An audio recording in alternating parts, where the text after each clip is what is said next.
అహ్మదాబాద్లోని నరేంద్ర మోదీ స్టేడియంలో దక్షిణాఫ్రికా వర్సెస్ ఆఫ్ఘనిస్తాన్ మధ్య జరిగిన మ్యాచ్ ఒక చారిత్రాత్మక ఉత్కంఠకు దారితీసింది. క్రికెట్ చరిత్రలోనే అరుదుగా నిలిచే డబుల్ సూపర్ ఓవర్ ద్వారా ఫలితం తేలింది.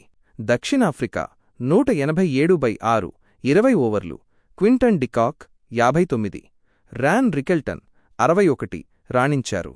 ఆఫ్ఘనిస్తాన్ 187/10 19.4 ఓవర్లు, రహ్మానుల్లా గుర్బాజ్ 84 అద్భుత ఇన్నింగ్స్ ఆడాడు.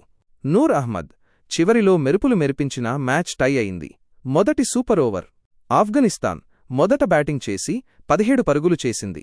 దక్షిణాఫ్రికా కూడా సరిగ్గా 17 పరుగులే చేయడంతో మ్యాచ్ మళ్లీ టై అయింది.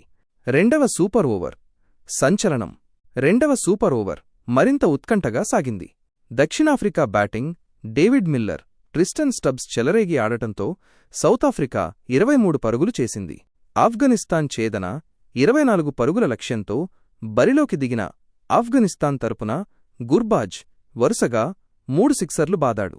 అయితే కేశవ్ మహారాజ్ అద్భుతమైన బౌలింగ్తో చివరి బంతికి గుర్బాజ్ను అవుట్ చేసి దక్షిణాఫ్రికాను విజేతగా నిలిపాడు. ఈ మ్యాచ్ ఫలితం సౌతాఫ్రికాకు అనుకూలంగా వచ్చినప్పటికీ ఆఫ్ఘనిస్తాన్ పోరాట పటిమ అందరినీ ఆశ్చర్యపరిచింది.